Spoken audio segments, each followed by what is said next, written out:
Hello, and welcome back to episode 4 of the Married with Media podcast. Episode 4, we're back. We didn't know if we would be, but I we're was here. just thinking that we haven't been introducing ourselves Yep. when we do it. So I feel like I should say, I'm Michelle. I'm Ken. All right. We are Married with Media. This is episode 4. A New Hope is what I'm calling this. Okay. Is that like a Star Wars reference? Yeah. Okay. Yeah, episode 4 is A New Hope. I'm glad I could follow. Okay, so little backstory here. We tried to do an episode last week. Yeah. And we realized just as we were finishing this, over 40-minute episode, that we had been muted the entire time. Yeah. So then we went and almost killed ourselves. Damn. It's getting dark. Yeah, No, we didn't do that. That was such a rookie mistake. How many years have we been doing this? A while, but it happens, especially with this. My computer and my microphone is so inconsistent sometimes. Well, Ken, he's that typical grumpy old man who blames technology on everything. He thinks that everything is broken, wrong, and sometimes even when it's user error. To be fair, look, sometimes it's the combination of user error and technological error, and it's just the perfect storm sometimes. Yeah. But sometimes it's all technology. Sure. Okay, it's not perfect. So that really sucked. We unfortunately just didn't, find the time to re-film that or re-record that. It's hard enough for us to find time to do this anyway, to redo it all over again. Yeah. So and plus Ken was like still recovering from being sick. He was really behind on his channel. And so we just, what do you say? Cut your losses or something? Cut our losses. Decided to come back strong this week. Well, don't say strong because I've still got. We're definitely not crumminess in my throat, so it's possible I break out into a cough, but I'm going to try not to. Okay. So we are going to backtrack a little bit and still talk about some of the things that we talked about in the episode that did not record. Yeah. So we're just still watching a lot of stuff. Yeah. We're just going to talk about stuff that we have been watching, and then I might have just like a little heart to heart at the end. Okay. But yeah, He's in the heart to heart. So first up, we have Knocked Up. Or I did it again. Knocked Up. I did it last time too. I never fixed my mistake. So I wrote Knocked Up. It's I do love Knocked Up, but we didn't watch that one. It's actually called Kinda Pregnant. Forgive me. So Kinda Pregnant, it came out on Netflix. It was put out by Adam Sandler's production company. So Happy Madison. Yeah. Mm-hmm. Is that what you call it though? Production company? Yeah. Okay. So yeah, this had. Do you want to say who was in it? Amy Schumer, Will Forte. You recognize one of the girls. I don't know who it is. Oh yeah, she is in Jeannie in Georgia. Then there was the girl that was in Brittany Runs a Marathon. Yeah. I don't know her name off the top of my head. Yeah. But this was a very like heavy female cast, I would say. Very heavy female cast. Yeah. I enjoyed this one. No pun intended. I feel like that kind of came off because these women are like bigger. So I said heavy female cast. Well, not the girl from Jeannie and George. No, she's not. She's not. Adam Sandler's wife's in this. She's not heavy. No, I know, but I feel like it just came across wrong. But maybe I was. I think most people would understand what you're saying the first time, and now you just fat shamed the actresses in this movie. I didn't. And that's horrible. Okay. Well, anyway, yeah. So this. I don't know. We just turned this on because we call it our Easy Watch. It's an Easy Watch movie. And it is a Netflix original, so you can watch it on Netflix right now. I thought I said that, but You probably did. Maybe I didn't. Which brings I was upon too its busy own, fat shaming. yeah, negative connotations for sure. You know, it being a Netflix original, people usually aren't super hyped up on those. Yeah, so we turned it on, and I was actually pleasantly surprised. I wasn't, expecting a whole lot, but I actually got like quite a few chuckles out of it. It wasn't terrible in my opinion. It wasn't bad at all. I see a lot of people reviewing this movie and just films like it, and I feel like they use films like this as an excuse to just be like super negative about something. Yeah. When in reality, it's like this movie's not worth any kind of negativity. It's just a lighthearted, fun, Silly. entertaining, silly comedy. And Yeah. we don't get a lot of those. So it's like, I appreciate it when we get them and they're not like too over the top. They're just enjoyable. Yeah. I thought this was fun. Yeah. It was fun. And you gotta love the runtime, just like your typical hour 40-minute movie. Yeah, I mean, neither one of us are like a massive Amy Schumer fan. She got popular when they did the movie Trainwreck back in the day, and then she started doing movies after that. And I don't feel like any movie she's done has been as good as that, or that's not even a great movie to me. But I think a lot of people enjoyed it. Well, I think she just has a lot of haters. People don't like her. I don't know if it's because of just like her movies, or if she's done something that's like controversial. I forget. Many people do so many things that people just don't like. Yeah. It's hard to keep up. It's just I feel like a lot of people don't like her. She used to be really funny, like in like stand up back in the day. Like she did a lot of the comedy roasts. But when she transitioned into being an actress and got like really famous, that's when I think it kind of went downhill for her. But she was fine here. I enjoyed everybody. I liked her and Will Forte. I was a little unsure about Will Forte being like a rom-com role. Right. But I thought he did good. Yeah. Ultimately at the end of it. So yeah. Don't get me wrong. There are still some, kind of cringier parts.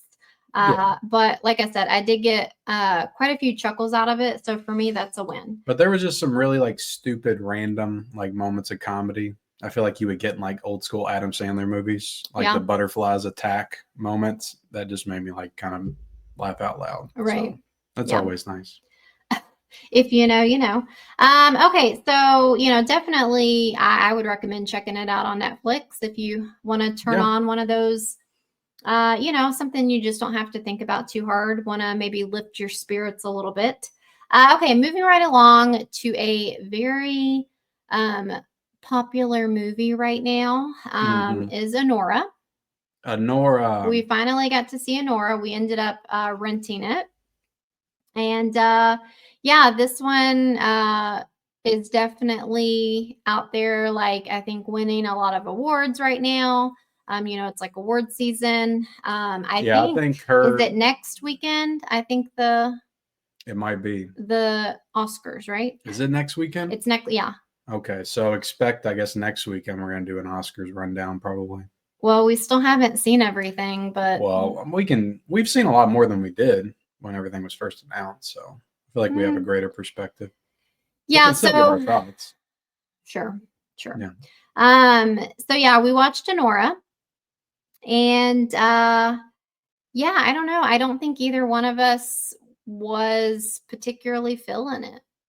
No, to me, it's not Sean Baker's best. I love the Florida Project. I liked Red Rocket a lot. Yeah. This one just felt really emotionally hollow, which might have been the point. Right. I think that's kind of how Sean Baker just portrays his characters anyway. He just kind of puts them out there and lets you interpret them for what you will. But the characters in this film, I couldn't attach myself to. They both just you couldn't relate to a prostitute? They both just seem like, or a billionaire rich boy. Right. They both just seem like awful people. And again, maybe that's the point, but I just couldn't get with this one. And the tones were just all over the place. Right. You're not sure if this is supposed to be like a serious drama, thriller, or if it's supposed to be a comedy. It's just like, I don't know. It was just all over the place for me. Yeah, the tone was very confusing for me. And like you said, I know you agree, because there definitely were parts that I felt like Well, you had kind of brought it up that you felt like they were trying to be funny, but it just like was not working. None of the comedy worked for me at all. It just felt so out of place. And I've heard people talk about this movie, and a lot of people, it worked for them. And they're like, this is one of the funniest movies of the year. But for me, like, I laughed more at Kind of Pregnant than I did at Anora. And again, it just goes, I wasn't sure like what the tone was. I don't, and by the time we got to the end, like, what was the point? And I think you got more of the point than I did. Yeah. But again, it's just like, I don't care. I just don't care about it. Yeah, I mean, I'll just like quickly throw out kind of what I took from it, even though it feels like I already did, because again, this was in the episode. Yeah, we talked about this already last week. It was in the episode that never made it. But yeah, to me, it was kind of like by the end of it, you're seeing the Anora character, you know, she's so used to sexualizing herself, you know. It's how it's like what she knows. She, you know, she has this, there's another male character in it, and he's not expecting anything from her like sexually or anything, but you kind of see her try to do something sexually with him, because she just thinks that that's like what all men want. And you kind of see the guy, like he's not like pushing her away or anything, but it's kind of just like this awkward encounter. You don't have to do this. Yeah, it's just like an awkward situation. And she just kind of like breaks down, and he just like, you know, hugs her, holds her or whatever. And so, yeah, I kind of just took it as she's just so used to being so like independent and charged up and just like, you know, strong, like trying to, if a man, you know, messes with her, like she'll stand her ground, but like she's just used to using her body. And so by the end of it, you kind of see that I guess this other guy brought some softness out in her. Yeah, and I mean, you know, getting into the story a little bit, she's essentially a stripper / prostitute. It really does follow the template of Pretty Woman, with the prostitute getting with the rich boy. But it's a lot more graphic, I would say, than Pretty Woman is. In the first 45 minutes of the movie, at least. But then it becomes something totally different. Like, it's not like Pretty Woman all the way to the end. Like, it becomes a different movie. Yeah. So I just wasn't down for the tonal shift of the film. I don't think it handled it very well. Again, I'm a fan of Sean Baker and his movies and the stuff that he's done, but this one, I don't see how it's getting any kind of praise or recognition, if I'm being honest. Well, you know, is her name Mickey?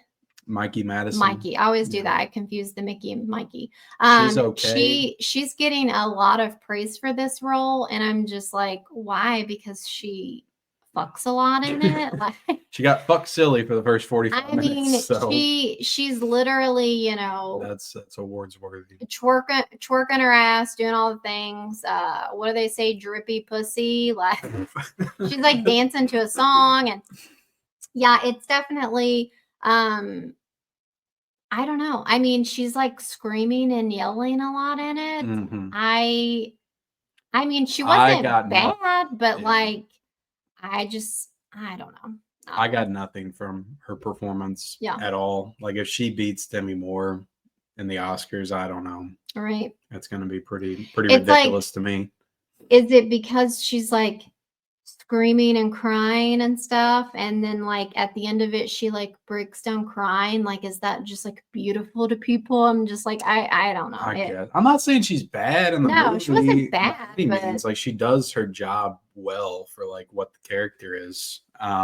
But it didn't take me anywhere. Yeah. Okay, moving right along here. We got to pick it up. You watched a movie called Saturday Night. I did, and we watched this. We're going to talk about the Saturday Night Live special. You have that on the agenda? Yes, I said Saturday Night, the movie. Okay, so I just wanted to put it in context. You watched it because last Sunday, like, I was just, my back was hurting. I was still sick, and I just laid in bed and I watched old like clips of SNL, and then I watched Saturday Night. And you watched part of it with me, but this is a movie. It's directed by Jason Reitman, who's Ivan Reitman's son. And Ivan Reitman directed Ghostbusters and Stripes and a lot of movies with the SNL cast back in the day. So maybe that's why he directed this film, because they're kind of close with Lorne Michaels and everything. But I thought this was good. It basically takes place on the night of the first episode of Saturday Night Live back in 1975. You got actors playing like the original cast, like Dan Aykroyd, Chevy Chase. I thought the guy that played Chevy Chase was really good. But it just kind of takes place over like the lead up to the first episode. Like it literally takes place over an hour and a half. The movie's an hour and a half. It ends on the first segment of the episode. And it just kind of goes into the chaos that went into that night and leading up to that. Just everything was going wrong. And it was almost like they had to pull make the impossible happen with even getting the show to go on. And they were going back and forth like right up until like the last minute, whether they were going to do it live or they were going to pull like pre-recorded skits that they had already recorded. And then they made like the call at the very last minute, no, we're going to do it live. Because I think it was originally called Saturday Night, not Saturday Night Live. Okay. And then I think Chevy Chase like improv'd the Live from New York at Saturday Night. And then that's the staple of the beginning now. Because the movie ends with that. But I thought it was good. I enjoyed it. It's kind of the directing style. Again, it's all like real time feeling. It's all like one shot feeling, like with just characters walking through the studio and the sets and stuff. Yeah. So it kind of reminded me of Birdman a little bit, in part, just the way it was shot and filmed. But yeah, I enjoyed it. I thought it was good. Yeah. I started to watch some of it, but I just wasn't bobbing with it. Yeah, everybody was good. The kid that played Lorne Michaels, he was in that same movie we watched. Snack Shack. Yeah. He was very good. Very good. Okay, so that will lead us into the Saturday Night Live 50th anniversary special. So we watched quite a bit of that. We did not watch the whole thing. It was quite long. That's what she said. But yeah, I don't know. We've talked about how you grew up watching Saturday Night Live. I did not. I was more of just like a seeing clips, here and there through passing kind of thing. I would say the show really formed my love for comedy. Yeah. Growing up. I mean, I started watching it probably when I was 6 or 7. Like I came in the Mike Myers, Adam Sandler, David Spade era. Probably 91, 92. So, and then watched all the SNL movies that came out and all the stars like Adam Sandler. And the reason I knew about Adam Sandler was from SNL. And then I watched all of his movies. So what were you, like 7? I was very young. Like young to be watching. We used to record Saturday Night Live on tapes. Yeah. Like we had tapes and tapes and tapes of Saturday Night Live, and my sister and I would watch it all the time. That's why, because you had an older sister. Yeah. Yeah. So I'll just say, I feel like with, depending on the cast, I guess, and I feel like it's kind of hit or miss sometimes with the skits that they do. I felt like for the most part, I didn't think it was like that funny. It kind of like fell a little flat for me. There were some funnier, moments or whatever. I think for me, I just more so enjoy seeing, the actors or actresses show up. That's more fun to me. And if it happens to like be really funny, that's great, even though that's kind of the purpose of the show. But I mean, it felt like they had most everybody there, like all because big names. Because it was a special big anniversary. I mean, they literally had everybody, and I thought that was just really fun. They had Adam Sandler. He did a song kind of talking about through the years or whatever, kind of gave like some remembrance. Did Chevy Chase do anything? I never saw him, but I thought he was there. Like I thought we saw him like the red carpet, but I didn't remember seeing him on the actual show. But I mean, I would have thought you had Steve Martin come out and do the monologue in the beginning, which I thought for being like 80 years old, it doesn't feel like he's missed a beat. Like he literally looks the same.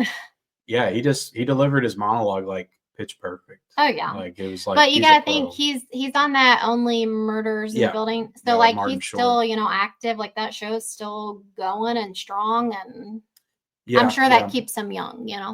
Yeah, I was just I I was just shocked by how well he delivered the. Would you the say that monologue. he's like literally looked the same since the 90s or something? Probably the 70s since the jerk. Like he's had that white hair, I feel like, forever. Right. I'm trying to think, I like the Black Jeopardy yeah. segment with Eddie Murphy Eddie playing Murphy was Tracy funny, Morgan. yeah. That was funny. And I like the one with Kate McKinnon and Meryl Streep, the Oh, UFO one. I went back and watched that later. With Woody Harrelson and Pedro Pascal was Yeah. in it as well. Yeah. So yeah, the other ones, I like the montage of the commercials and stuff because I always loved the commercials on there. They did like a callback to all the different like making fun of products or whatever, like commercials. So those are funny. But another thing to mention, the whole crowd skits where they were calling out people in the crowd, the Q&A with Tina Fey and Amy Poehler. You can talk about that because I know you're super invested. I was going to say that is not your realm. The Ryan Reynolds, Blake Lively saga. Yeah. So I feel like we still need to cover this. Like, I feel like we need to just. Oh, we're going to do an in-depth video at some point. It needs to be like an episode where I'm not only explaining it to the people, but like you, because I don't think you realize how deep this goes. Like there's just layers and layers of this. But yeah, if you don't know, we're talking about the Blake Lively, Justin Baldoni lawsuit going on. This thing has bled over into like every aspect of pop culture right now. I literally hear everybody. Yeah, people I wouldn't even expect to be talking about it. Talking about it. Right. Yeah. I mean, it's a big thing. And I remember us talking about it in one of our live shows. I feel like at this point it's up there. Maybe not quite to the level yet, but it's up there with the Johnny Depp Amber Heard thing. Oh, I think it's there. I think it's up there for sure. Yeah, it's there.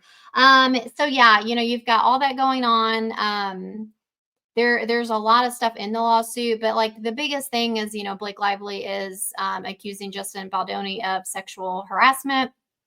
And like I said, other things as well. So they, it's just been a shitstorm and there's been all this back and forth. Well, like you said, in the audience, we see that Blake Lively and Ryan Reynolds are there. And we knew where they were there because you saw pictures of them on the red carpet, but we didn't think they were actually going to do like a segment. Yeah. And so that was kind of surprising. If you don't know, they're married. So there's a part where they're taking questions from the crowd. Obviously, it's a skit, it's planned. Like there's no way that was not planned. Yeah. But they, Ryan Reynolds stands up and they're like, hey, Ryan, how are you doing? And he says, like fine or good. Why? What have you heard? Mm-hmm. And it was just so awkward. And it's been so funny to watch other people talk about it because they're like analyzing people in the background. There's like one where you can see Kevin Costner like a few seats behind, and he's like real serious looking. He's like looking around, like I don't think Kevin Costner like gives a crap or even knows what's going on. Yeah, he might know a little bit, but I don't feel like Kevin Costner even knew. He had that look on his face like the whole night. Yeah, he was just like trying to like look for Blake. It looked like, and just kind of like people were claiming that he was like trying to see her expressions and stuff. I don't know. Yeah, I don't see him being that invested in that. Kevin Costner I'm not saying he's invested, but it just didn't seem like he was very impressed with either one of them. And is him and Jenna Ortega like doing a movie or something? Why were they seated together? Like him and her were together. I don't think that matters. I think it's completely random. Is it? Yeah. Okay. And then, I think Anya Taylor-Joy was nearby and like someone said that it looked like she rolled her eyes at one point. Oh yeah, I'm sure she knows stuff. So anyway, it was just really funny. But people were talking about how it was just like a really poor move. And like, his lawyer is coming after him over there, right? Well, it's like obviously he's a comedian. Like I get it. Like he's trying to make light of the situation. Right. But when you're claiming that she's claiming that her wife was sexually assaulted. They shouldn't even be there. Like, if you want to hold up this like image, like you just that you can't. All are just like, Well, they're trying to act like they're very distraught. I even saw I saw a new thing. Traumatized is what I was trying to say. You're just traumatized by everything going on, and you're going out the Saturday Night Live 50th anniversary special. Yeah, doesn't add up. in a new thing, she's also claiming that this has like affected their children. Yeah. Which they're like small. I'm talking like 5 and under or something. And I'm just like, I mean, I'm sure it's affected them and how they're acting. But yeah, so without talking about it too long, it was definitely when I saw him stand up, and I'm just like, it's kind of like sucky because I've always been like, a pretty decent fan of him, I guess. Like I've never hated him or anything, even though he does act the same and everything, And he just had I mean, they both did. They just had such tremendous success with Deadpool and Wolverine, and then that movie did super well. Well, I mean, that's how it started. But that's how it started. It's everything. So anyway, it's just like crazy how you can have one perception of someone or multiple people, and then like, you just find out that maybe they're not who you thought that they were or envisioned them to be. Or don't put your trust or allegiance like 100% into anybody, especially if they're a celebrity, or a politician or anything. Like, put your trust in your family and the people you know. But like they're more often than not, these people all turn out to be dirtbags. Yeah. So it's like, just enjoy them, like in the movies they're in, and the music they make, and the art they make, and just, don't get invested in the people. But it is hard though to enjoy their work when like that they're like. It's not really for me. It's not. No, gotcha. I mean, Kevin Spacey is a despicable human being, but I'm still going to watch and enjoy his performance in Seven and American Beauty, and I've always been able to kind of separate the art from the artist. Right. So. Okay, so let's see. We are going to quickly just talk about another show that we started to watch, but currently stopped watching. It's called Apple Cider Vinegar. It's on Netflix, and it's based on like a true story of an influencer. It was a woman, and she claimed that by doing a certain like lifestyle, it got rid of her like incurable brain cancer. Yeah. Or like terminal. I didn't even know this story. Apparently, terminal brain cancer. So yeah, and it was all a lie. Like it was a scheme that she created, based on someone else. So she like stole someone else's story, basically. I don't know. It's kind of confusing, but I don't know. How many episodes would you say that we watched? 2. We just watched 2? Oh, okay. I thought we would watch more. They are long episodes, I think. But yeah, I might go back and finish it myself. I know that you said it just was like a little too feminine for you. Well, it just felt like a woman show, I guess. I'm not trying to be like super masculine or anything. Like I enjoy, romances and things, stuff that's for women. Like I can enjoy that stuff, but it just felt like a show that you would enjoy by yourself. Well, it's like the way that watch it together. The way that it's edited, and I don't know. I thought it would be a little bit like more drama, more thrilling aspects to it. I didn't know like exactly what the show was going to be. Gotcha. Before we got into it, I didn't even know it was based on like a true event or anything. Yeah. We're just like, oh, this is new. Let's check it out. Yeah. So, it is a limited series. So I don't know. I think that it's worth checking out to see if you vibe with it or not. Give the first episode. From what I've seen, like it's getting good reviews and a lot of people enjoy it. Yeah. Yeah. It's pretty good. So I might go back and finish it. But yeah, that, like I said, that is on Netflix. And then, so something else that we recently watched, The White Lotus is back. This is a show on HBO or Max, whatever you want to say. This is the 3rd season, and we've watched the other 2 seasons, loved them both. And The White Lotus, just to explain, is basically an anthology series, so it's a different cast every season, but it's the same like hotel. It's just in a different location. Well, yeah, it's the same chain or franchise. I don't know what you can call it. But you did have Jennifer Coolidge that connected the first 2 seasons because she was in both of them, and then in this one you have one of the same actresses from the second one that I guess is trying to be the bridge between that one and this one. Well, someone else showed up that was in the 2nd season as well. Yeah, you're right. Yeah. So they connect them loosely, but it's largely a brand new cast in every season. So but it's a fun show. They so far it seems that they always start the season with something bad happening, like a death. Usually happens in the first episode, and then you're kind of taken back to the beginning to see what led to that moment. Yeah, and I mean how they start the show off, like I could see some people like being like, "Whoa, that's kind of a very dark way to start the show," and it instantly like makes you intrigued by like what's going to lead to that moment, right? I mean, but also just the nature of our society and the things that are going on right now, and you know, maybe it's triggering for some people. I guess what I'm trying to say. Okay. But yeah, so tonight is actually another episode, so looking forward to that. This episode, it's just kind of, you do get the, like I said, the big thing that you're gonna work your way up to or whatever. It's kind of like the game Clue almost.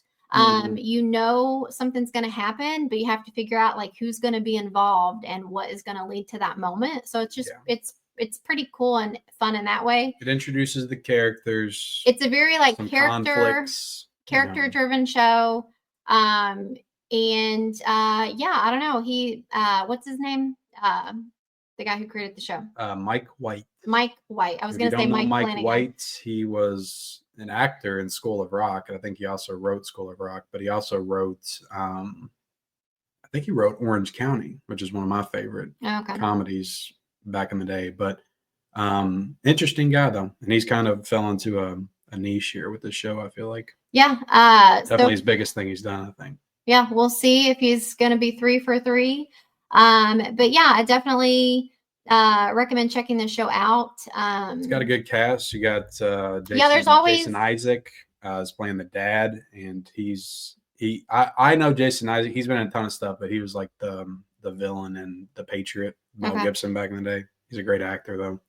For some reason, I was thinking, has he ever been James Bond or no? No, he kind of looks like Daniel Craig a little bit. But you got Parker Posey, you got Carrie Coon, Michelle Flanagan, Michelle Moynihan. Moynihan, okay. And then another actress that was in Trick or Treat, Talladega Nights. I can't even think of her name. And then you got the guy from Fallout. You have Arnold Schwarzenegger's son. Arnold Schwarzenegger's son is in it. Yeah, just a good cast. They always manage to bring together like this really good cast of people that you wouldn't think would work together, but they all work together really well. Yeah, it's a good show for sure. I will say though, I'm not sold on the theme song. Oh, the theme song's always the big thing. Yeah, they change their theme song every season, and the last one was just a banger. Yeah. Well, you might love this one by the time you get to episode 3 or 4. That does happen. Like they end up growing on you. But anyway, so yeah, definitely check out the White Lotus. Okay, moving right along. We watched Our Three Daughters. This is also a Netflix movie. So this is just like, I don't know, I guess a drama. Also has Carrie Coon in it. Mm-hmm. It's a drama. Shout out to Carrie Coon. She supports physical media. I feel like I need to say that. Yeah. Or her husband does. Yeah. But yeah, so Our Three Daughters, like you said, it has what's her name again? Carrie Coon. It's got Elizabeth Olsen, and I can't think of the girl from American Freeway Pie. 2, American Pie, Russian Doll. I know her damn name. Yeah, I can't think. It's funny because I just messed up the other day and like actually accidentally said her name for somebody else, and now I can't remember. Her name. So, but I'm gonna find it. So it's basically about 3 estranged daughters or sisters, I guess. 3 estranged sisters who have to come back together because their dad. Natasha Lyonne. Okay, they have to come back together because their dad is dying of cancer, I believe, and so yeah, it's just this. They're 3 very different people. 3 very different siblings. Yeah, one of them lives with the dad. She's been living with him forever. She's kind of the quote unquote loser sister that never really did anything with her life, smoking pot every day. Mm-hmm. Well, that's what they want you to think. Yeah. But you find out that she actually has been like taking care of her dad a lot while the other two were away. And so, yeah, I don't know, like I want to say that they're all very different, but then at the core of it, like they are sisters and like there are similar things about them, I guess. Yeah, Carrie Coon's the older, responsible one with kids. I feel like she's been through life, run down by life. Well, she's very bitchy. She's at the other end of the spectrum. Hard, like she's just hardened, you know. Because Elizabeth Olsen, like she just had a kid, so she's like kind of young and optimistic, a little bit dim-witted as well. Yeah, but she also, I think they kind of talk about her like she's a hippie a little bit. Yeah, they bring in the whole Grateful Dead, but I just never bought like that as her character. Yeah. They never sold they basically made it sound like they made it sound like she medicates to be so like chill and but anyway, so I don't know, the dialogue in this, oh my gosh, it was just terrible. Like they're just yapping. There's like no pauses, which I think is kind of funny because, you know, women are kind of known for talking a lot. But like, even for me, I was just like, oh my gosh, like, please, can we put some pauses in between here? Because they would just be talking. Yeah, very dialogue heavy, just a very character driven movie. Yeah. I mean, it's them in the apartment pretty much the entire movie. Right. Yeah, I didn't love it. It's just, you know, it is kind of one of those like downer movies, you know, kind of depressing. Yeah. Because you're seeing all these like negative qualities in these three women, and then their dad is dying. And I mean, I guess the performances were good though. They were all good performances. Yeah. Just not like the most I don't know, just not the most intriguing story, I guess. Kind of a little boring, maybe. I thought they did something pretty interesting with the way ending. it ended. Yeah. I'm not sure it quite like landed like they wanted it to, but it was. Well, it was one of those things where you don't know if it actually happened or if they imagined it, kind of thing. But yeah, so there you go. You know, his three daughters, my three daughters. I can't remember exactly what it was called. Our three daughters. Our three daughters. Yeah. Okay, moving right along here. How far are we in? We're 37. Okay. We're doing good. So we just watched Nosferatu. I finally learned how to say it. I remember during our live streams I could never say it. But now I can say it with proudness in my voice. Confidence. There we go. Yeah. After you've seen him fully naked, you should be able to say his name. Okay, I'll just say that I was disappointed with the Nosferatu dick, okay? Because really, people were making it like it was a big deal, like that it was like up close and like, I don't know, people just made it sound like it was like a big focus point, you know? But I mean, it was like from a distance and it was a very quick scene. And so for me, I don't know, I felt like that was not relevant. It wasn't no Harvey Keitel and Bad Lieutenant. I'll say that. It was not relevant to me. It wasn't Jason Segel and Forgetting Sarah Marshall. There's right. Or what's the movie Walk Hard? There's a dick scene in that. I love that movie. Yeah. It's just like right there. That's like when you're going to talk about a dick scene, like I want to see it real close, like flopping around, like Scary Movie. Like Ken's in the bedroom and I can see it. Wow. But yeah, to me it looked like a CGI part. Let's just do the whole review of Nosferatu where we're talking about the dick scene. Yeah, I don't know. To me, I'm not impressed with your dick, Nosferatu. Okay. Wow. I know you're like really old and stuff, but no, he's gonna enchant you. Take over you. So anyway, yeah, Nosferatu. So I know that you really like this director. I love Robert Eggers.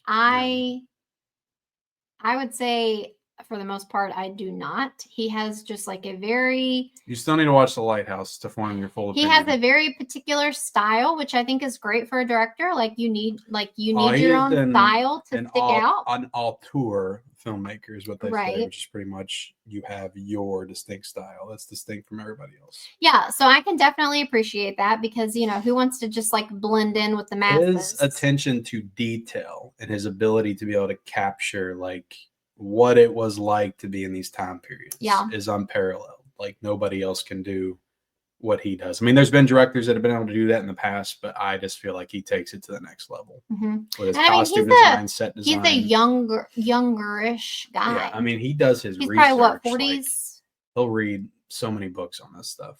Yeah. I don't know. He's probably in his early 30s by now. Or no, early 40s, I would say. Okay. I still think he's pretty young though. He might be my age, to be honest, which is very depressing. Oh, so now you think you're young? Which is it? Are you old or are you young? Old. Oh, okay. But when I'm talking about somebody in their late 30s, I think that's young. Okay. So, well, maybe you should keep that in mind. Yeah. So I don't know. I felt like for the most part, this movie was boring. And I feel like at the end of the day, it did not offer anything new about the story that we've heard a million times. Yeah, that was kind of my problem to it. It's like I've seen Bram Stoker's Dracula. Right. It follows a very similar template. And of course, there's also influences from the older Nosferatu from the 20s and also Dracula 1931. It's almost like a greatest hits, it feels like, of like every Dracula story that we've seen. In this movie, right? Just it was like he took stuff from every version and like tried to make it his own. Just kind of done in this super pretentious, artsy way. Yeah. Which I can usually get down with. And I mean, I like the movie. Yeah. I feel like it might be one I need to revisit in a few years. Just kind of remove myself from all the chatter because, a lot of people seem to love this movie, praise it, all that stuff. It's definitely like just right now talking about it, it's my least favorite movie he's done. Just in terms of just how engaged and interested I was in it. Yeah. Watching it. I think The Northman's a better film. And I think The Lighthouse and The Witch are just like masterpieces. His work with A24, like on the more independent level, is his strongest stuff to me. Yeah. And this more like studio stuff with Universal, The Northman, this one is his weakest. It almost feels like, I mean, and most people wouldn't think this is a bad thing, but it just feels a little bit too overly produced, a little too like studio. And I like him more like stripped of all that money and stuff and just telling these more grounded original stories, because The Lighthouse and The Witch are original stories, right? Whereas The Northman and this are kind of drawing from other material. Yeah, I don't know if he's just said that maybe he loves Dracula or something, and that's why he wanted to do it. And his next movie's gonna be like a werewolf movie, like a period piece. And he said like we need another one of those. He said he will never do a movie in modern times. He's like, the thought of having to film somebody with a cell phone makes him sick to his stomach. So he's like, I'm always gonna be doing period piece movies, which is fine. He's good at it. Like you can't say he's not good at it. But yeah, it was okay. Everybody was good.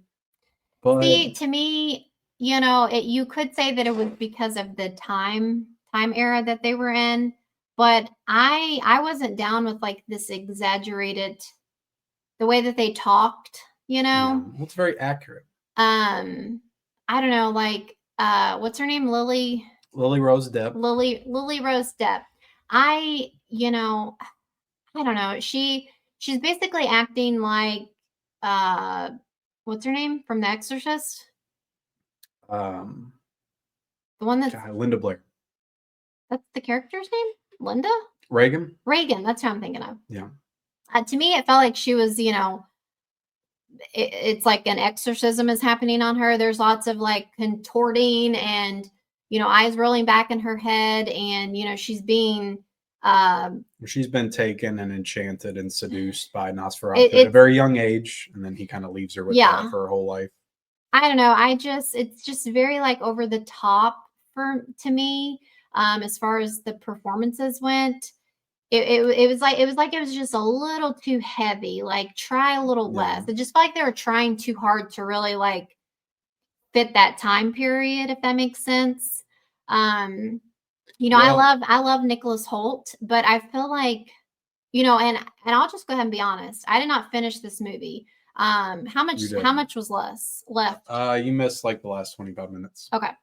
So I didn't get to see there's a lot of stuff that happened in the last 25 minutes. Right. I didn't get to see, the conclusion. So I'll just throw that out there. But for me, Nicholas Hoult's character, it's like he was he's, I don't know. It's like he is a big part of it, but it's like he wasn't as well. I don't know. Like he's the one that has to like go to Nosferatu's, home. And I don't know, I just felt like he was always kind of like on the sidelines. Yeah, even though he was like a big part of it. Well, I'd I say don't know. Lily Rose Depp was a pretty big part of it as well. So it was kind of Right. split between the two of them. Yeah. But it's like I was talking about this a little bit with you. The performances are good, and this is going to sound weird, but they're almost too good. Everything's almost like too accurate. And when you compare it to other stuff like Bram Stoker's Dracula, which I think is the most direct comparison you can make, I just don't find these performances or these actors like memorable. It's like I remember Keanu Reeves in that role. It's like I don't think anything Nicholas Hoult does here, like he's just too good. He like blends in too well. And it's like nothing here is like memorable to me. Yeah. I mean, Gary Oldman as Dracula is just like all time one of the most iconic like visual, Draculas ever. And it's like Bill Skarsgård's Nosferatu, I don't feel like is going to stand the test of time like he does. Well, we had talked about how it's like a thing where Nosferatu looked like Jim Carrey's character in Sonic, and I mean he does. Like I'm not sure if I liked the way that he looked. Just but apparently that's accurate, but does that make it a good, because that's a book and this is a movie, does that make it a good, sometimes you got to make some concessions to like translate something to the cinematic form, and things can't always be the most accurate. It's almost like this movie was just too good at doing everything. Well, maybe that's what I meant. Just took away from like the movie magic of it, right? Yeah. Maybe that's what I meant by just like over the top. Like it was just too much. Like it was too. And objectively, much. Nicholas Hoult is a better like actor in this kind of role and environment than Keanu Reeves. But again, I'm just going to remember Keanu Reeves' character more. I just feel like he has more memorability to him. Winona Ryder more so than Lily Rose Depp, even though like she's trying her ass off. I'm not sure if that's like a fair. It's not. Like it's the most direct comparison. Like this, I think draws the most like, from Bram Stoker's Dracula. You also have to remember that might be a little nostalgic for you, and so in your opinion, you think that those are more memorable. But is it because that they're actually better or more well done? I don't know. Yeah. Do you know what I mean? Or if it's just like a more nostalgic. Yeah. I don't know. But yeah, I mean, I'm with you. And I didn't even movie. All the Oscars it's nominated for, like it deserves it because it's nominated for like I think like cinematography, set design, costumes, like all that stuff. It's top notch. So I think it should win most of those categories, to be honest. All right. Okay, let's see here. So next up we have Captain America: Brave New World. So I did not see this, but you and our son went to see it. So yeah, what'd you think? I'm going to have a controversial opinion. A lot of people were kind of poo-pooing on this one. It's got like a 49% on Rotten Tomatoes. I've seen a bunch of people call it mediocre. I think it might be the best thing Marvel's done since Endgame. Wow.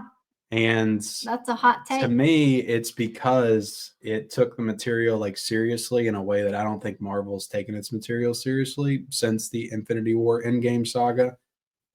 It did not feel like an overly saturated, comedic, cartoony, like animated CGI heavy film. Okay. So it felt serious? It didn't go for jokes every 5 seconds, which sometimes can just get annoying. I like Guardians of the Galaxy, but it's like joke. And it's like, am I supposed to like get into this and buy this? Same with Deadpool and Wolverine. This one just felt grounded in a lot of the same way that like Winter Soldier is. It's more like a political intrigue type of thriller action movie.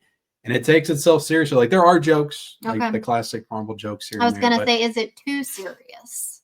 I've heard a lot of people saying it's too serious. Do you feel like but I'm like, I needed that. Like that was a breath of fresh air for me to like get out of this whole like cartoony. Like we saw Ant-Man and the Wasp, like Quantumania. I'm like, oh my God, I never want to see another movie like that again. Just too cartoony and ridiculous. And do you feel like though that it will affect who it appeals to? Maybe. I mean, our son is 14, so he said he liked it. I know, but I'm saying, let's rewind it back a little bit. Like, is a 10-year-old gonna like it? An 8-year-old? I mean, is that who the audience is? Maybe. Well, I always look at these movies to being for the masses, for the family. Well, you're taking the George Lucas approach, because that's what he says about his Star Wars prequels. He's like, this stuff's for kids. He's like, so all the silly stuff that the adults don't like, he goes, it's not for you. It's for kids. Well, so, I get it. I get that. If we're gonna, superheroes are for kids. They are. They are, but I think that you can make some for adults. I think that you can do it to where it appeals to both. Yeah. You know, like, I don't know. That's my opinion. No, you're right. You're right. Like I'm not saying I just want this kind of Marvel movie. Right. I'm not saying that. I'm just like, this to me was a breath of fresh air, and I just don't understand like why it's getting hate or why people are even saying it's mediocre. I thought it was a good story. Yeah. Harrison Ford's in it. He's replacing William Hurt, who passed away, as General Thunderbolt Ross. And he's just recently like been elected president. So it's almost like kind of interesting how it parallels like where we're at now, right? In the political landscape. But I thought it was a really good, like, intriguing story. Like, I was into it the entire time. I thought Harrison Ford was great. I thought Anthony Mackie, who's kind of a B character in this universe, I think he does a really good job of leading the movie. Okay. I'm not saying he fully takes over like Chris Evans as Captain America, right? But I think he does probably about as good a job as he could possibly do with the Falcon character. Yeah. You got some good cameos in here as well. Some people I didn't expect to showed up. And it builds to the big like Red Hulk thing where Harrison Ford turns into the Red Hulk. That's not a spoiler. It happens in the trailer. Right. And it does a really good job of building to that. Just like teasing it all throughout. And when it finally happens, you're like, oh shit.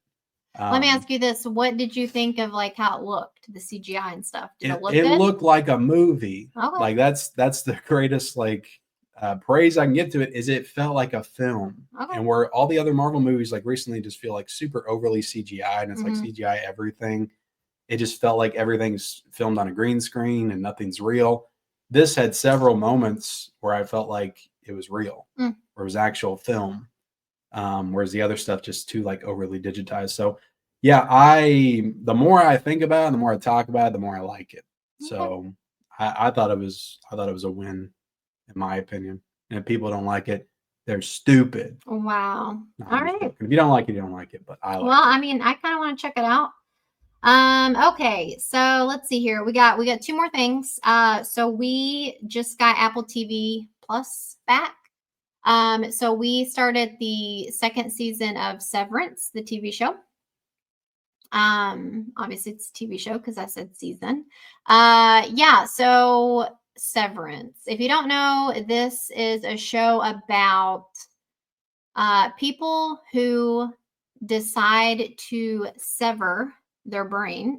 They decide to, so when they go to work for this company, when they're at work, they like go through an elevator. And when they're in the elevator, basically their brain switches and they have no memory of their outside real life. Yeah. So when they're at work, all they know is their work life. And then when they're out in the world, and vice versa. Right. And vice versa. So it's a very interesting concept. Like 2 different versions of themselves that have no idea. Right. There's 2 different. They call them an innie and an outie, which is funny. But yeah, very cool. Very cool concept for a show. Right. Like this is like my type of jam. I feel like I say this all the time. I just love the like sci-fi stuff. It's just very interesting. As you get to know the characters, you kind of learn why they chose to do this. There's just this whole plot of them, trying to figure out, well, like who do we actually, because their jobs that they do, it's just very weird.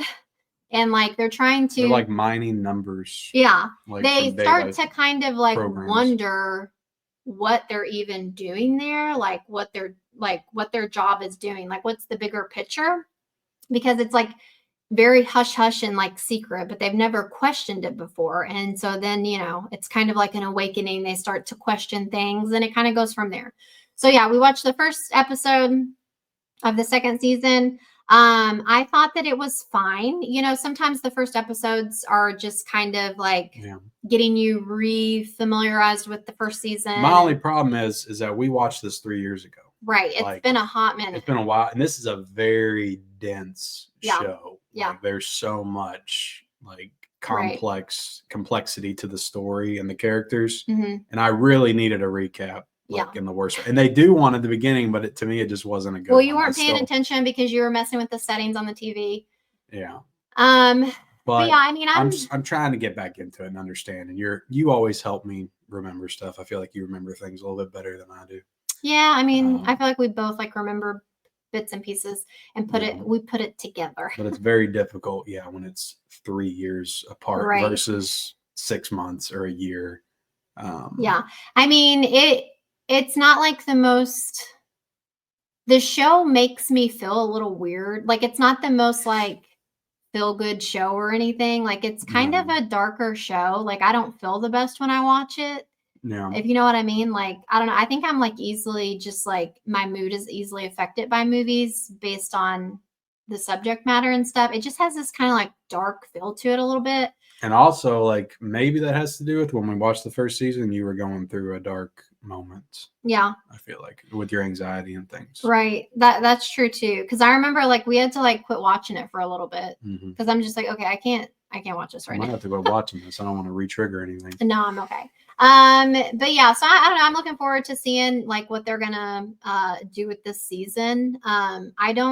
I don't know if it's the type of show that like needs a bunch of seasons, but you know how that goes. No, it already honestly felt a little bit stretched out in the first season. Yeah. Because this concept feels like a really good episode of Black Mirror. Right. So when you start to stretch it, it makes me question like, it's like, is this gonna be recycled? Do this? Like, what are you gonna do this time? Are you just gonna rediscover again, like what's going on in the outside world? Well, I think so. Like, we got these big revelations at the end of last season. It feels like this season is going to be all about like trying to refigure those out. And I think that we didn't necessarily get all the answers about what this company does. So I think it's going to go deeper with that, maybe.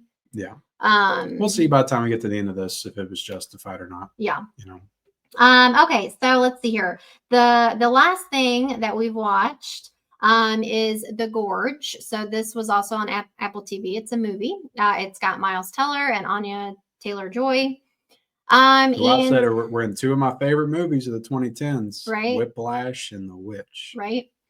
Yeah. So I'll be honest. I didn't really want to watch this. You were wanting to watch it, and I was like, I saw a preview for it, and you got Anna Taylor-Joy acting like a Russian, and Russians are big right now in movies. She's got that very strong Russian accent, and I just like couldn't do it. But we ended up watching it, and I mean, I didn't hate it, but this movie was way too damn long. They like stretched the shit out of it. Well, it's really like two movies. It is. Like, the first half is them like falling in love. Like romance. And I think they dropped this on Valentine's Day. Heavily. So it was way more like lovey-dovey. It's like a rom-com / horror / sci-fi adventure film. Right.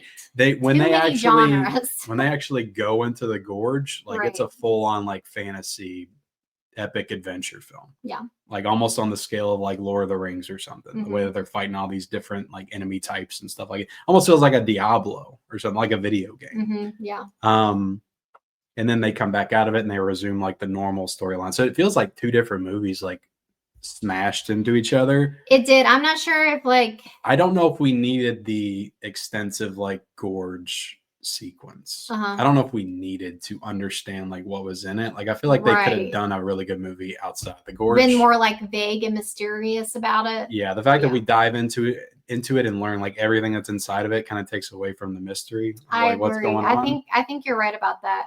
I feel like they did, even though it did kind of annoy me, like their relationship, it was a little corny for me. Yeah, it was, it was almost like a teen romance a little bit. Like I could see being 15 or 16 and people enjoying that aspect of it. Almost like a YA type. I don't know. I just feel like they're a little too old for that.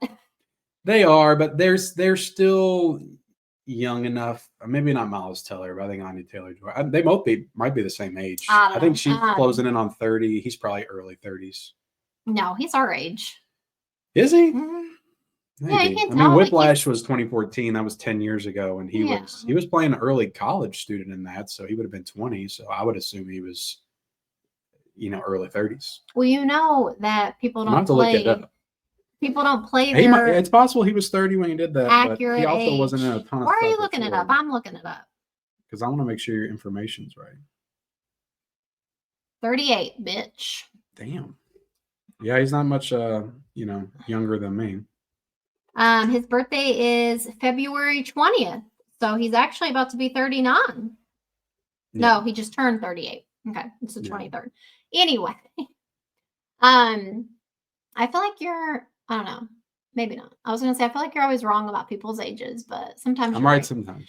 But anyway, yeah, I don't know. I actually even though it was a little corny sometimes with them, and I don't know, sometimes it felt a little out of place. Mm-hmm. Basically, if you don't know, there's this gorge, and the government or the military or whatever, they send a person to go stay in the tower. So there's an east tower and is it west? A west tower. Yeah. A west tower. But he goes in one tower, and you never know who's in the other tower. It's a completely unknown person. You're not supposed to talk to them. Whatever. You don't even hardly know why you're there. It's just top secret mission kind of thing. And he has to do it. They have to do it for a whole year. And there's you can't have a phone. It's crazy. So he goes, he's in the tower, and basically Anya Taylor-Joy, she ends up being in the other tower, and she's kind of this rebel, girl. And even though they're not supposed to talk to each other, she ends up getting a notepad and a marker, and they start writing to each other with the paper. And for me, it just didn't quite fit with where we were and stuff. It, like you said, it felt a little too rom-com-y. Well, the movie balances and juggles so many genres, everything almost feels out of place. Yeah. Because the movie's just trying to be so many different things.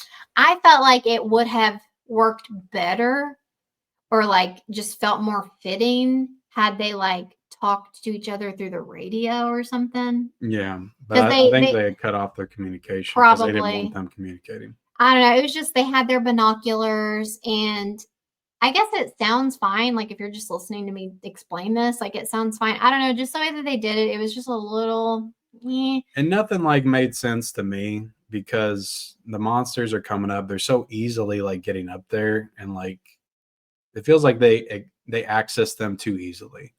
And it's if they fall asleep, they're just going to come after them. They weren't having any issues, but then she starts blasting music. And so to me, I felt like that's what woke them up. I mean, possibly, but there was other parts that just came up randomly.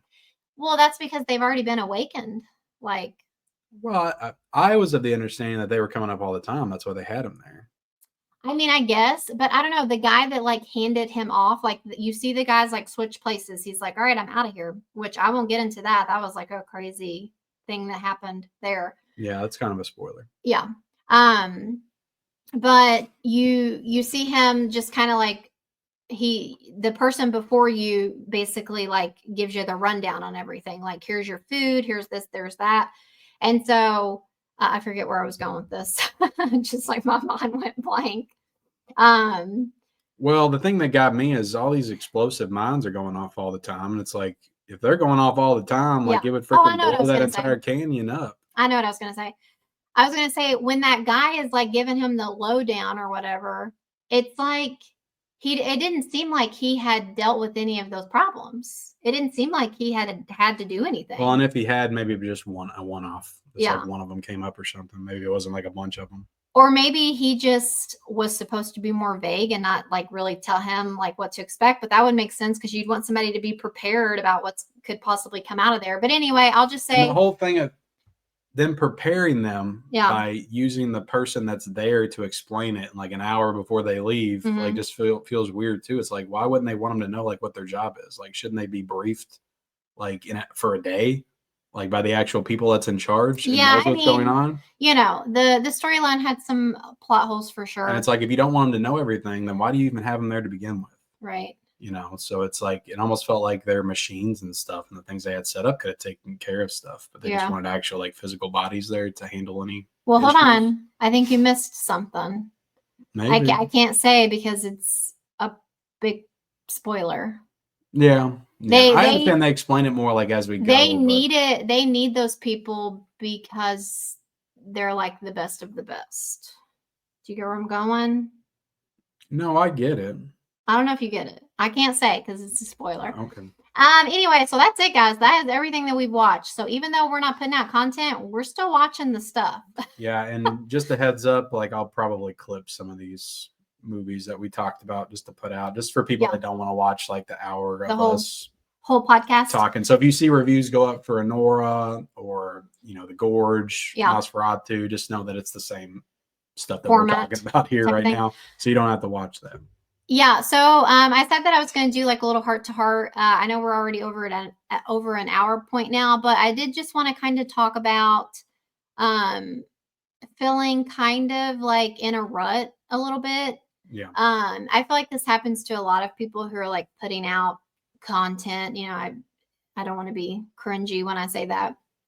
But it's like, it's just kind of like weird when you have a platform, you have a channel or whatever, where you're wanting to talk about things and, have conversations with other people who watch the same stuff.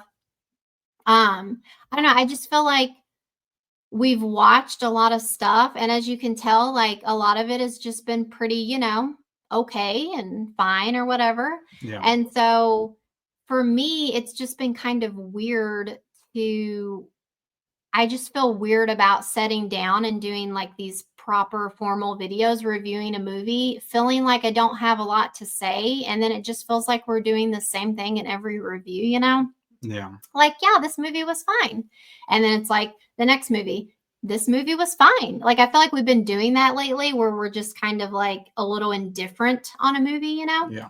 And so I feel like, and that's fine. Like, I literally saw another creator talk about it's okay if a movie is just good. I think it was, what's his name? Drum Dums or whatever his channel is. And like, I totally agree. Like, it's fine to just have a most movies, I've said this before, are 3.5s out of 5s. They're just okay. Yeah. The problem with like YouTube and content creating is you have to be divisive. YouTube wants you to take a stance. Right. They don't want to push your video unless you're taking a stance. Right. You have to say this movie's great, everybody's an idiot, or you have to say this is the worst thing I've ever seen in my entire life. Right. It's a piece of shit. Yeah. And the problem with that is you can say this movie's the worst thing you've ever seen in your life like 5 times in a row, and you'll still get pushed. And it's like, does nobody like catch on to that? Like, how are you saying this is the worst movie you've ever seen in your life 5 times in a row? Like, How does that work? You mean for different movies? For different movies. Gotcha. Or there's people out there that are just overly positive and they'll praise everything and they'll say it's the best movie they've ever seen. Right. Every Marvel movie is the best Marvel movie they've ever seen. Right. Every Disney animated movie is the best. This movie should be nominated for an Oscar. This woman should win Best Performer or Actress or whatever. Yeah. It's hard to create these like overly produced like videos that YouTube wants you to make. Because most of the time I just want to sit down and talk about it like in a very casual way. Right. But YouTube doesn't want that type of content, it feels like. Right. So I don't know. I'm just kind of like talking out loud about, why sometimes there might not be, the most content or whatever. Like, one, we don't have the most time ever. We just don't have a lot of free time. But between your channel and just like normal life stuff, I'm sure people can relate to that. But like, also, like I said, I just feel like sometimes I don't have the most like thought-provoking things to say. And so I feel like, what is the point of me even doing this? Yeah. Does anybody care? Sometimes you'll find when we get in a conversation like place like this, right, this podcast, and we do talk about the movies, we will have stuff to say. Right. And we kind of uncover more stuff to say as we go. Right. None of this stuff is produced. We don't write anything down. Right. I'm not saying that there's not things to be said, but I guess I just feel like, who cares? Yeah. So anyway, that's just kind of like where what I'm feeling right now. It is what it is. It's tough. I mean, I know I run my channel and I try to put a video out every single day, and you have to It's like being a machine. Yeah. But, also it's just hard to want to keep doing it when you feel like you might not be bringing the most thought-provoking things to the conversation. I do enjoy, though, talking about, I do like to break apart a movie and kind of talk about what certain things might mean and stuff like that. So I don't know if anybody is into that type of thing. Well, me personally, like, I enjoy more conversational based content rather than like super heavy, like produced content. Yeah. Like, I'll watch that stuff from time to time. Right. But if somebody throws out a review that's like 12 minutes long and it's really like choppy and well edited, and they're able to convey their thoughts. Yeah. But it's all like super like cut, Mm-hmm. video, image, all that kind of stuff. Like, I'm just not into that personally. Right. I would much rather watch an hour long like live stream of somebody talking about a movie, like two people breaking it down or something. Mm-hmm. Yeah, I'm with you. Even if it's like sloppy and all over the place, I prefer that. So that's the kind of content I prefer to make. Right. Yeah, it just that's why we made this podcast, so that we can be more just casual and just like let our thoughts flow. Like I said, I don't think there's anything wrong with me breaking out like some stuff that we talk about and putting those out as videos. Yeah, I people that just want to watch that. Like, maybe I'm just interested in the Gorge review from Ken and Michelle, and they'll check that out, even if it doesn't get as many views as it would if we just did a regular. I guess I'm just saying, for the people who watch us, if you're wondering like why we're not having standalone reviews out, or like different other type of videos or whatever, it's just like those do take more time, I feel like.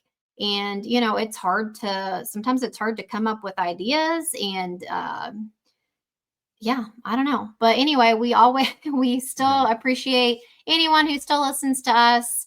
And we're here, and I guess we're not going anywhere as of right now. So yeah, we'll get back to doing standalone review videos, I'm sure.